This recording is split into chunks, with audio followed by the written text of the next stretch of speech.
Hey everybody. Last video I talked about the stream of consciousness.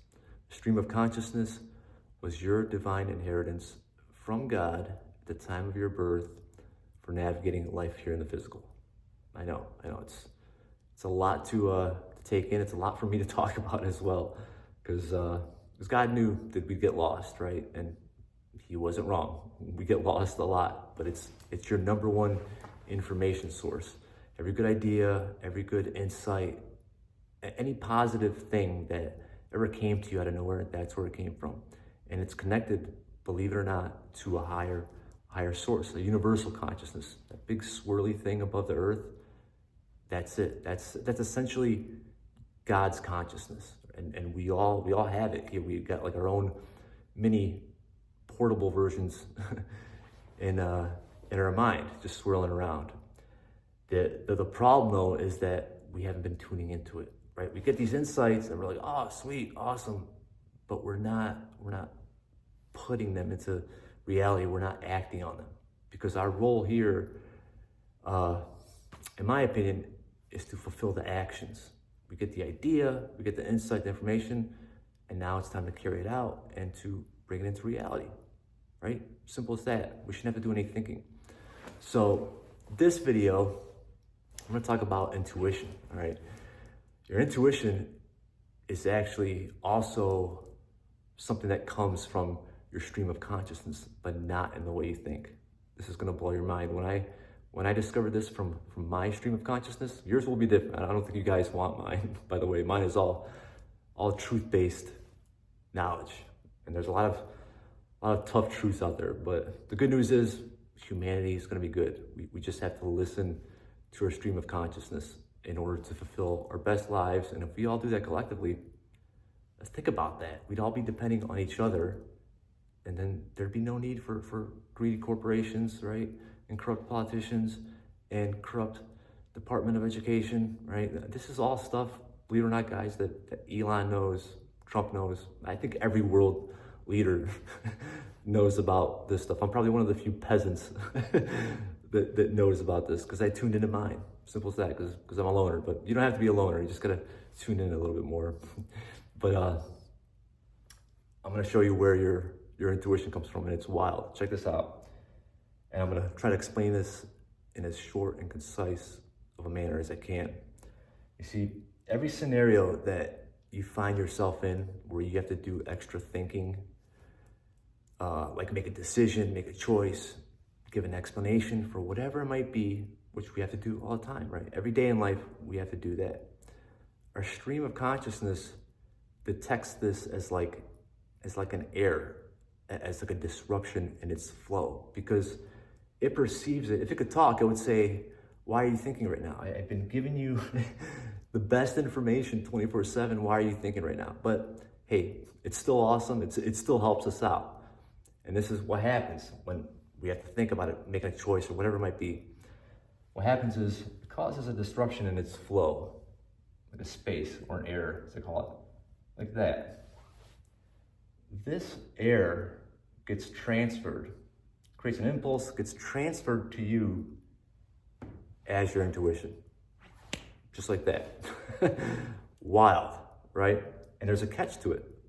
The catch is, you got 1 second to act on it, right? Express it in the physical world to resolve whatever situation you're in, and then be done with it. And it's giving you the best possible explanation, choice, whatever. But what usually happens? Well, we miss it, right? Here comes the emotions, right? We got to think about it, and then here comes our emotions clouding our judgment, and then it's gone, right? It's always going that way, right? It wastes no time. And before you know it, hey, your best possible choice is gone, your decision, forget it. And then whatever choice you make after that, it's the wrong one. Absolutely wild, right? So when you think about that in the grand scheme of things, that means we've been making the wrong choices, wrong decisions for hundreds of years. And that also leads to bad information. So bad information creates more bad choices, creates more bad information, and then we get stuck in that loop, right? Because the economy collapses every so often, and then we have a war every so often, synchronicities, they're not a coincidence. There's a reason why all this stuff is happening, all this bad stuff, right? So 2025, I think we know to some degree what we should be doing, which is listening to this and just living more truthfully. Because the more truthful you live your life, and I know that encompasses a lot of things. What does that really mean? Well, it just, at its core, to me, truth is life. And every decision, every choice you make should somehow support life or not infringe upon life. You know what I mean? Because sometimes you got to take the short end of the stick, and that's okay as long as it doesn't hurt you or anybody else. So we just have to think more. I shouldn't say that because now I'm going against what I just said. But if you have to think, which we'll probably never get to this stage where we're just a perfect species. But to me, that's how a perfect species will operate, right? Could you imagine that? If we all operated on this 24/7, we would never think. We wouldn't even have to talk. Isn't that wild? We'd simply be informed by our stream of consciousness. We'd be builders. We'd just be building. But the best things would come from that. You know what I mean? So, I mean, this is one of those conversations that can go, it's like never ending, but it's amazing to think about. I think we should just worry about improving ourselves 25%, right?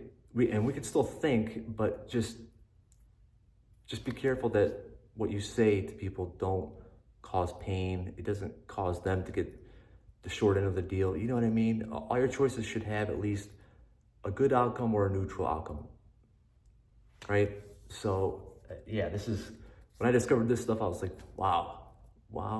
So this reality we live in, yeah, it's false because it's severely underdeveloped. And this is why, I'm telling you guys, this is why Gen Z and the younger generations are coming into the world and they're growing up, and then one day they go, something ain't right here. Because they're right. Their stream of consciousness, right? God's doing his job every time. Here you go, you're born, I love you. Go kick ass, right? We're not doing our job. Well, we haven't been able to. And it's not our fault. It's really nobody's fault. Nobody believed in this stuff. Let's just be honest. And this is now, I think, what some leaders are finding out in other countries, like, wow, it exists. And that's a good thing, right? It restores meaning and purpose to all things, right? There's nothing to be scared about. This means there's a purpose for us being here. And I kind of have my own, I don't want to say explanation, but I have some thoughts on that, which are really, I think they're interesting. But the main takeaway from this, guys, is just start following whatever that thing is. It could be anything. Content creation, whether it's being a musician, tradesman, and we need tradespeople. Like 130 million plus baby boomers have retired from the workforce. Think about what that means. And it's not just about filling in work roles, guys. We're in a new era, believe it or not. There's like a fourth revolution going on right now that we need to like speed up so we can manifest. I don't like using that word because it's kind of overused and it got corny, but literally so we can manifest an entire new reality, which we can only do if we follow what's here and here. That's truly what God wants. He just wants us to lead our lives, not lead anybody else's, right? If we lead our lives, then we bring into creation our passion, whatever that might be. It's beautiful, right? And then that's when we have something awesome to talk about, right? So I'll stop right there.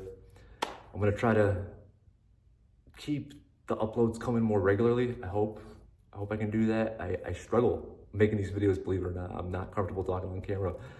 My brain's this big, but there's something about getting on camera that holds me back, but I'm getting better as I go along. But if you guys, hey, if any of you want to be an educator, whatever, and you're having a hard time with this as I am, just do it. Just do it. Get all the bad takes out of the way, because you can't. Trust me, if I can do it, you all can too. Practice. I've been doing this at my school, by the way. My school, I'm like kind of scared. I think this school is going to close down because I don't ever see students up here, and if I do, it's I don't know, there's not that many students here. It's like whatever, 30 cars in the parking lot, if that. And my brother was telling me that the school might close up, which is wild to me. The school is so beautiful. This room is just like, it's on the 3rd floor, and it's great that I can use it here at the school, because I hate doing this stuff at home, right? It's just not the proper setting for it. But yeah, sorry for rambling on, guys, but thank you all so much for the love also you show me here on TikTok. I can't believe that I have, what do I say, received that much of reception for this stuff, because I get no love on any of the other social media sites, because this is all new to me. But thank you guys so much. I got no words. Seriously, I love you all. Till next time.